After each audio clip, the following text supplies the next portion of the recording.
Recently, I faced a situation no property owner should ever have to voice. Three individuals trespassed onto my land and attacked my wife, all because of a gate hinge that they labeled a breach of HOA boundary regulations. While I considered it none of their concern, the ironic part is that the only thing that became stronger was the boundary they should never have violated. Let me begin from the start. Before we proceed, tell me what location you're viewing from today. Have you ever witnessed something so wrong, so brutal, so near to your home that your body simply stops functioning, as if your spirit stepped away for a cigarette break and forgot to return? That's exactly what occurred the morning 2 HOA officers arrived at our ranch entrance, and one of them struck my wife across the face while I stood 20 feet away, coffee cup in hand, simply watching. It began with Lee's voice, tense, restrained, deliberate, like a wick moments before it ignites. "You're forbidden from entering our property without a warrant," she stated. I glanced up from the deck, partially focused on a damaged fence rail. The coffee in my grip had become tepid, and the sun hadn't yet completed its climb. That's when I noticed them, two men with matching reflective sunglasses, tactical polo shirts stretched too tight, arrogance displayed like insignia, and aggression seeping from every pore. One clutched a clipboard while the other simply held hostility, shoulders hunched forward, arms twitching as if the muscles were seeking authorization. "We're empowered to implement code enforcement," the shorter one announced, tapping the badge on his chest as though it were genuine metal rather than something a child might win at a fair for a hinge.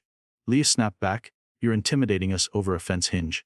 Her boots were firmly planted, hands positioned on her hips, hair pulled back severely as if she refused to let even a single strand reveal any fear.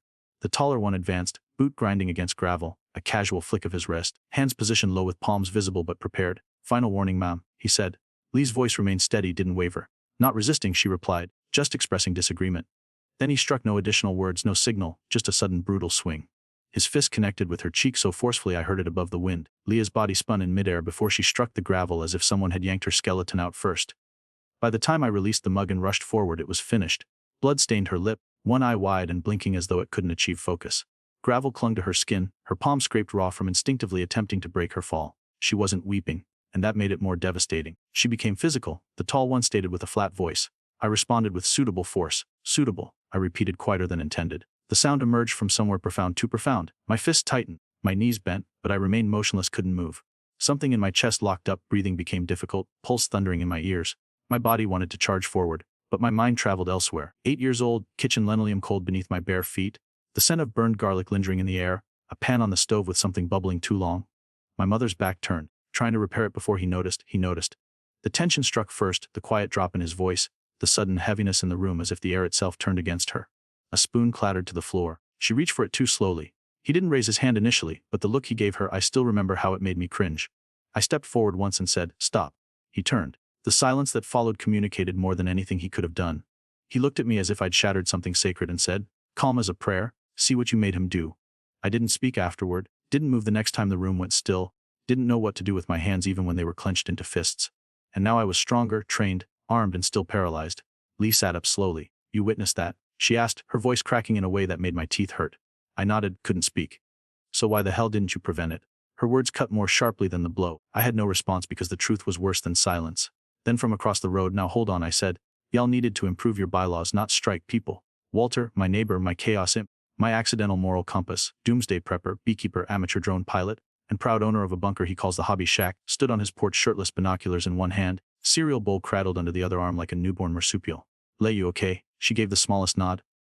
"That's what I figured. You've always had a powerful right hook, even when it's just words." The two men didn't react, no apology, no eye contact, just turned and walked back to their side, by side as if they had delivered mail. Then came the SUV, dust cloud rising, custom plate, a sticker on the windshield like a warning label. Out stepped Karen. If Botox and litigation had a child, it would dress exactly like her. Blonde, flawless, untroubled, she surveyed the scene, Lee on the gravel, me still motionless, and gave us the same look she probably gives spoiled yogurt. "I assume you'll want to file a complaint," she said. "The board's email is in the newsletter. Check your spam folder." She tapped her phone, didn't wait for a response. "Had you addressed the prior fence violation, this could have been avoided," Walt muttered. "She makes Emperor Palpatine look like a guidance counselor." Then louder, "Don't worry, I'll be monitoring the police scanner in case she calls in a drone strike." Karen didn't respond. She drove off as if she had brunch reservations with someone else's civil liberties. Lee stood up slowly, cautiously, one arm across her ribs. I stepped forward. She flinched. Not dramatically, not obviously, just enough to slice me open from the inside. She walked back to the house, arms wrapped around herself as if she was containing what little she had left. I just stood there holding nothing but an empty mug and the kind of shame that carves into your bones. That night I couldn't sleep. I sat on the porch, bourbon by my boot, knife in my lap, the gravel still disturbed where Lee had fallen. I couldn't stop staring at it. Walt appeared around midnight, 2 beers in hand, ham radio tucked under his arm. I tapped into their HOA communications. he said. They're calling you non-compliant? Want to hear the codes? I didn't speak. He sat beside me. We drank. After a while he said, sometimes it's not the punch that breaks you, it's the one you didn't block. Then he left. I sat there until dawn, fingers white, knuckled around the knife, not because I planned to use it, but because it was something sharp I could still control. The gravel stayed disturbed like a scar on the land, and in my head one question echoed louder than the birds waking up. What happens when a protector waits too long to protect? They walked away like it was nothing, and I let them. But that mistake, they'd only get to make it once. You'd think after a man punched my wife on our land, someone would get arrested, lose their job, face a headline, hell at least show up in a meme. But nothing happened. No knock at the door, no apology, not even a call, just silence, like it never happened at all. 2 days later we got a notice in the mail, not through the post office. No, this was personal hand, delivered by a teen in a neon vest with, "Oh Courier," scribbled across it in Sharpie like a homemade badge. He didn't make eye contact, just handed me the envelope like it was radioactive and muttered, "Have a better day." Inside, violation of Section 18A, unregistered livestock containment alteration. A fine of $275 will be applied if the perimeter gate isn't adjusted to HOA uniform standards within 72 hours. Same fence, same hinge, same rage. Lee didn't say a word when she read it. She just placed it on the counter with surgical precision, turned, walked into the kitchen like the movement was automated, opened the fridge, took out an ice pack, pressed it to her jaw, still bruised, still healing. I followed her in, each step feeling like trespassing in my own home. Leah, don't, one word, software controlled, final. She opened the silverware drawer, moved a spoon, closed it, opened it again, swapped 2 forks, closed it. Not angry, not even sad, just floating detached like she'd pressed pause on being a person. I watched her organize the spice rack next, alphabetical labels turned, no skips, no chaos. I couldn't stand the sound of those glass jars clinking. It was too loud and too empty at the same time. You hungry? I asked just to say something. I ate earlier. I didn't see you eat. She stopped, turned, looked right through me. You didn't see a lot of things. That one hit harder than any punch I'd ever taken. That night she moved into the guest room. Didn't say why, she didn't have to. She left the door open, not as an invitation, more like a warning shot. Meanwhile, Karen was thriving. She posted a full HOA update to the Facebook group titled Operation Neighborhood Order, Q2 Security Realignment. Effective immediately, all properties must submit a perimeter harmony review. Unauthorized gate designs, fencing modifications, lighting fixtures, and reflective livestock tags would be cited. Daily compliance patrols were authorized. They weren't even hiding it anymore. This wasn't about rules, it was about control. The next morning I spotted 2 new enforcers, tactical vests, clipboards, matching sunglasses. They circled the far end of our property from the easement, didn't cross the line, just hovered, watched, measured, wrote things down. One of them looked up at me and smiled like we were neighbors at a barbecue.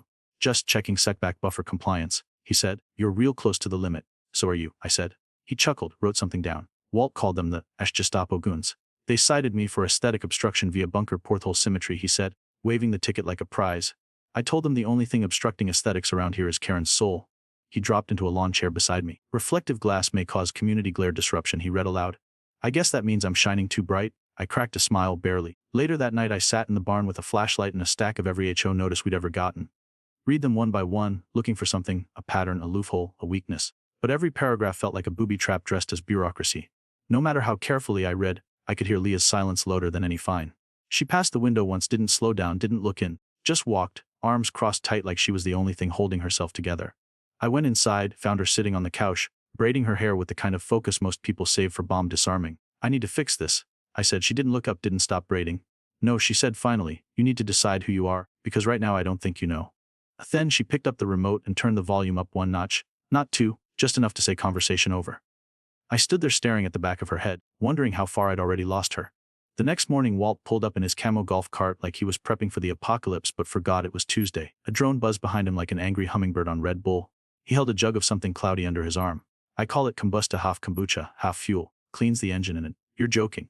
Best part, he grinned. Oh, doesn't regulate internal combustion or intestinal yet, he added and winked. I didn't laugh. He noticed. They find me again, he said, for weaponized composting. I told him it was just enthusiastic gardening. I didn't smile, just sat on the porch.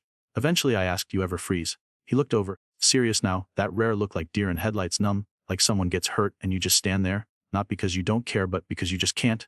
He paused, looked out across the pasture, then pointed to a dent in his truck's fender. My ex put that there hammer 2011, missed my skull by 6 inches. I ducked, didn't freeze, but I still remember that half second where I wasn't sure what I'd do. He looked back at me. That second, it never leaves, but you don't have to live in it either. That line stuck. That night I watched another patrol hover near our fence line. One of them stopped near the gate, shined a flashlight across the gravel. I didn't move, didn't breathe, just watched. I sat in the dark for hours, hand clenched around the armrest so tight it creaked. The man who froze in the driveway was still inside me, but now he had company. Someone colder, someone older, someone waiting for permission to step out. I thought I was just building a case. What I was really building was a line in the dirt, and they just crossed it. The morning after, everything shifted. The wind felt wrong. It had that strange stillness before a storm, the kind you can't track on radar but feel behind your ribs. I was outside tightening the latch on the chicken coop. Not because it needed fixing, because my hands didn't know what else to do. Then I saw Walt across the road, waving at me like a lunatic directing air traffic. "You free?" he shouted. "Define free." "Free enough to learn the HOA may have declared psychological war on you." He held up a hard drive like it was a sermon, high, glorious, ominous. "Got something you need to see." We headed down into his bunker. He called it the workshop, but it looked like a cross between a militia gift shop and a suburban Area 51. Racks of canned food labeled by mood, happy beans, crisis corn, divorce chili, solar panels stacked beside water filters, a homemade leaf blower flamethrower rested on a workbench, a mounted squirrel skull wore Ray-Bans, and in the corner, a wall of laminated HOA violations arranged like trophies. "Drone caught more than I expected," Walt said, booting up a chunky laptop covered in stickers that read, "Don't tread on me," and ask me about my ham radio. Was just out on a perimeter scan when the punch went down. Didn't realize the mic was live. The screen lit up frame, Lee standing at the gate, arms crossed, posture strong but guarded. The two officers flanked her, Ray and his shadow moving like men who wanted a fight but needed a reason. "I enhanced the audio using a frequency isolator I built to eavesdrop on raccoon conspiracies," Walt said casually. "I'm not even gonna ask." "Good, you shouldn't." He scrubbed forward, paused, adjusted knobs like a radio operator in a submarine movie. Then we heard it, a crackle, a whisper buried in static. "Use the wife," someone muttered. "He'll snap, he always does." My chest didn't rise. "Play that again." He did again. "Use the wife, he'll snap, he always does." Everything in me froze except my fists. They clenched so hard I felt a tendon crack. "Walt, roll it back." "Freeze on the guy who said that." He did, zoomed in. Ray Dobbs still had the same short beard, combat cut hair, eyes like burned out bulbs. "That's Ray Dobbs," I said. The name tasted like rust and gunpowder. "We served together, same unit, same mess." Walt turned toward me, serious for once. "And now he's working for Karen." I nodded. "He wasn't exactly the warm and fuzzy type, was he?" I didn't answer because I wasn't in the bunker anymore. Afghanistan, Gazan province. Dust in my teeth, sweat behind my ears. A mission that wasn't supposed to be loud, village compound, no weapons expected. We were told it was a meet, not a raid. Ray moved before the go order, kicked the door, yelled something that made the translator flinch. Pop, pop, two bodies hit the dirt, a woman, a kid. The boy had been holding a shiny pot lid. Ray thought it was a weapon, it wasn't. Ray just stood there breathing like he saved the world, no remorse, no blink. Later I filed the report that ended his military career, not out of revenge but because someone had to say no. I came back to Walt's bunker as he said, "So this was never about fences or gate codes, it was a trap?" I said, "Set months ago, built just for me." Walt leaned back, arms crossed, chewing on the edge of a pen like it might give him answers. "They were counting on you losing it because that's what Ray does," I said. "He pushes until something breaks." "Did Karen know who she hired?" I didn't hesitate. Either she knew and didn't care, or she cared and liked it. He stared at the screen, Ray's face frozen in the frame like it was daring me to blink. "Do you think he's done?" "No." "You're gonna freeze again?" I didn't answer right away. Then, "I hope not. Hope's a poor security system," Walt muttered. "I recommend tripwires or emotionally manipulative squirrels." I exhale, almost a laugh, almost. "You have copies of the footage, hard drive, cloud, flash drive hidden inside a taxidermied possum named Carl?" "Of course you do." Walt hit pause. Ray's face stared back at me from the monitor, frozen but loud. "You've been defending your perimeter," Walt said, "but you've been under siege since day one." I didn't go home, not right away. I drove past the county line, down an old gravel access road where the land feels wide enough to breathe without being watched. I parked, got out. The wind hit me like it remembered who I was before all this. I leaned on the hood and tried to breathe, really breathe. But in my head all I heard was, "Use the wife, he'll snap, he always does." How long had this been building? Did Ray find me on his own or did Karen go looking? Did they trade stories over wine? Did she laugh about the dead boy with the pot lid? Every HA fine, every letter, every compliance patrol wasn't enforcement, it was bait. And I'd taken it hook, line, guilt. Back home the house was still. Leah's door closed, light off. I stood outside it with my hand raised. I wanted to tell her everything about Ray, about Gazan, about how the ghosts I buried overseas had followed me home. But how do you confess that the danger she felt in our own driveway was danger I'd unknowingly invited in? I dropped my hand, went outside instead. I sat on the porch, knife in my lap, bourbon bottle beside my boot. The porch light off. A side bike side rolled past the road, no headlights, no sound, just watching. A few seconds later Walt's drone rose like a guardian angel with propellers, green LED blinking in the dark. My phone buzzed. Walt messaged, 10 HOA is watching again." I didn't respond, just stared out at the fence line. Then whispered it just once, like it wasn't a threat, like it wasn't a promise, just truth, "Not again." They thought they knew how far I'd go. They were wrong. They thought they could use my past against me, but they forgot what happens when you wake up the wrong part of it. There's a moment right before violence where the world forgets to breathe. The air doesn't move, the animals fall silent, the wind pulls back like it knows what's coming. That's what it felt like at sundown. The sky still burned orange, but the land had gone cold. I wasn't on the porch sipping bourbon. I was walking the fence line, no flashlight, no tools, just gut instinct and a bad feeling in my teeth. The horses were motionless, stiff, eyes wide. That's never good. I moved slow through the overgrown grass, past the feed bends, past the creek bed, toward the north tank, half buried, rarely used. That's when I saw it, a scuffed boot mark in the dirt, fresh, pressed in deep like someone had stopped suddenly or changed direction. Another print, a snap branch. Fence wire bent at a weird angle. I crouched low listening. Silence, but it wasn't clean silence, it was hunting silence. That was the moment I knew they were already here. I rose, pivoted, and caught a blow to the jaw that spun me halfway around. Stumbled, caught the edge of the gate barely upright. Before I could reset, a second shadow crashed into my side. My ribs lit up, air gone, everything rang. "Evening, soldier," a voice said behind me, calm, confident. Ray Dobbs. He stepped into view like he was on a leisurely stroll, not orchestrating an ambush. "Funny seeing you out here without your clipboard." I spat, regaining balance. "Figured we could skip the paperwork," he said, smirking. "Karen sends her regards." I didn't respond. My heart was hammering, blood in my mouth, vision narrowed. The second guy, bigger, bulkier, dressed in black, moved in. I sidestepped the punch, caught a glimpse of duct tape, brass knuckles. Classy, I ducked the swing and grabbed a loose metal fence latch off the post, swung it hard, connected with the guy's thigh. He yelped, staggered, but stayed upright. "Big one." Ray watched, smiling. "You used to hit harder, Ellis." I rushed him, shoulder to gut. We hit the dirt hard, dust in my teeth, pain across my ribs. We rolled, elbows flying. I caught him in the cheek. He drove his knee into my side. He tried to grab my throat. I slammed the fence latch into his hand. He screamed. Then the big guy tackled me from behind. Weight, dead weight. I collapsed forward, fist to the back of my skull. Stars. That's when it happened. Everything went quiet, and the memory hit like a bullet. Gazin. A boy, a woman, a flash of silver. Ray's voice screaming. They looked hostile. My voice screaming. Stand down. Pop, pop. Their bodies crumpled. My pen shaking that night, reading the report that would end his career. My eyes snapped open. Something in me turned off, or maybe it turned on. I twisted under the weight, grabbed a jagged piece of broken gate frame from the dirt, and slammed it into the guy's shoulder. He roared. I rolled free, came up fast, and drove an elbow into his throat. He went down wheezing, clutching his neck. Ray tried to run. Bad move. I caught him by the collar and yanked him back into the mud. We both landed hard. I mounted, fist, rebar jab, fist again. His blood hit my knuckles like oil, thick, warm, wrong. "This is what you wanted!" I shouted. "This your plan?" He didn't answer, just smiled, lips torn, blood in his teeth. And that's when I felt it, a presence. Turned. Leah, barefoot, standing in the field, pale still, like a ghost. She looked at me on top of another man covered in blood, knuckles raw, breathing hard. "That's not the man who didn't stop them," she said, quiet, flat. Then she turned and walked back toward the house. That line hurt more than the brass knuckles. "Ray below me, told you." He coughed. "You always break eventually." I stared at him, then stood, left him on the ground coughing in the dirt. I didn't even look back. I limped across the pasture, pain trailing behind me like smoke, made it to the porch, collapsed into the chair. Didn't cry, didn't curse, just stared at my hands, split knuckles, blood flaking in the creases, fingers trembling. These weren't my hands. These were someone else's, someone from a lifetime ago, someone I swore I buried. Inside, lights flicked off one by one. Her door closed, the lock clicked, and I sat there not knowing if it was a goodbye or a barricade. Out on the road, a drone hovered, single red blink in the dark. Walter. He didn't text, didn't say a word, just watched. He'd seen it, all of it, and he didn't interrupt because he knew. I sat there until the blood on my shirt dried stiff, until my heart stopped racing, until I could finally admit what I didn't want to say out loud. Maybe I wasn't a protector anymore. Maybe I was something worse. They didn't break me. They just took the brakes off. There's something dangerous about a man who stops reacting and starts planning. I stopped reacting after the fight, after Leah looked at me like she didn't recognize the person who came out of that field, after I sat on the porch long enough for the blood to dry, and the adrenaline to burn off like smoke off a shell casing. I didn't sleep that night, didn't drink, didn't pace, didn't pray.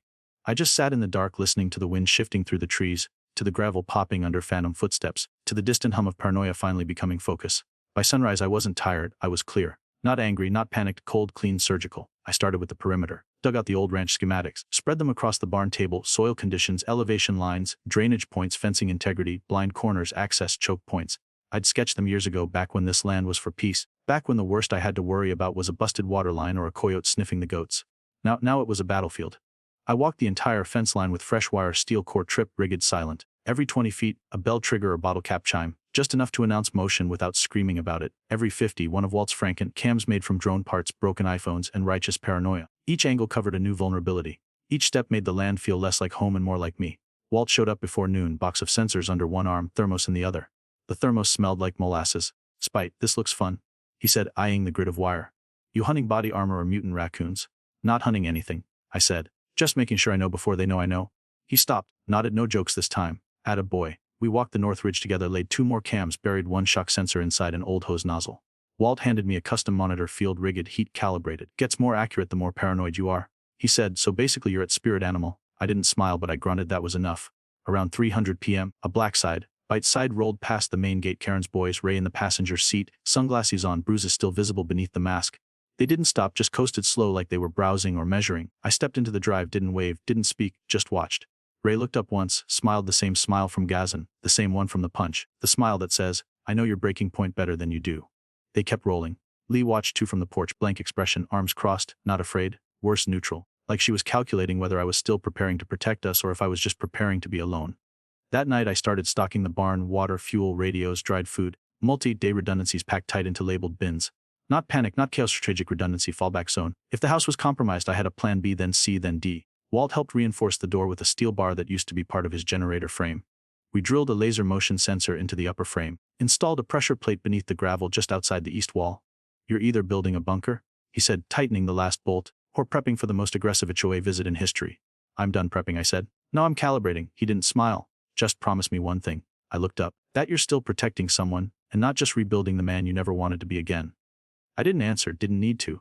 Because that question hit like truth tends to, quiet but deep. Leah found me in the barn that night. I was laying out gear I hadn't touched in a decade: knife, field radio, tactical gloves, old boots with sand still stuck in the laces. Not armor, but not casual. She leaned against the doorway. You planning to fight a war? She asked, or survive one? I didn't rush the answer. I'm planning to end one. She didn't argue, didn't ask how. She just left, quiet as the first day we met. Before sundown I walked to the flagpole. The American flag had flown there for years, faded, proud, constant. I lowered it slow, folded it careful, and raised a black strip of cloth I'd kept tucked in a drawer since the day I came home. No symbols, no country, just shadow, a signal only certain people understand. Walt saw it from across the road, whistled. That's the kind of thing that makes people Google you later. I shaved, cleaned the wounds, bandaged the ones I could see and some I couldn't. I stared at the man in the mirror, looking for fatigue. Found something else. There's a look men get when they stop hoping for peace and start hunting for it. I saw it in my reflection, and for the first time in years, I didn't look tired, I looked ready. That night I sat on the porch again, not to rest, to watch. Walt came by around 1100, 2 beers, 1 flashlight, a silence that meant something this time. So, he said, any thoughts on what happens if Ray comes back? I won't come back? That confident? Because if he does? I looked out at the fence line, still waiting. I won't let him leave. Walt cracked his knuckles, sighed. You used to be scary in a quiet way. Now you're just scary. I didn't smile, didn't flinch. Good. After he left I sat with the monitor in my lap. Red blip ping, just a raccoon. But I didn't exhale because somewhere out there, Ray was watching, Karen was scheming, and the next time anyone crossed my line, they wouldn't be walking away. This ranch used to be a home. Now it's a message. And the next person who steps onto my land gets the full translation. They didn't come at night, that would have been smart. No, they came at 4:37 p.m. on a Wednesday like it was just another routine HOA house call. And that's what tipped me off. Karen never shows up after dark. She needs an audience, sunlight, visibility, authority. She doesn't want to surprise you, she wants to own you. That's how I knew she was coming before I even saw the dust cloud. I was in the barn checking the west trip line for false triggers when the monitor pinged, low vibration, sustained. Not wind, not wildlife, too heavy, too steady. 3 dots on the thermal feed, 1 small, 2 large. I tapped Walt's radio. Copy that, he crackled. 2 heavies and a clipboard, you're about to get audited. Karen, fresh from the salon, marching in like she bought the deed to your bones. I stepped outside, didn't run, didn't speak, didn't reach for anything, just waited. Let the gravel crackle under their boots. Ray led the approach, black vest, visible limp, swollen eye from our last conversation. Behind him a new guy, younger, broader, twitching with the kind of energy that screams 1AB enforcer. And then her. Karen, blonde, shellacked into a helmet, polo shirt pressed flat like a uniform, sunglasses large enough to reflect her ego, tablet tucked under her arm like it was a court order. She stopped 3 paces short of the gate. Mark Ellis, she said, you are in violation of HA Code Sections 12B14C and Emergency Addendum 19F. You're not law enforcement. No, she replied, voice sugar and vinegar, but I'm the one who decides what happens next. Ray was already scanning the field. His eyes pinged over the barn, the porch swing, the horses.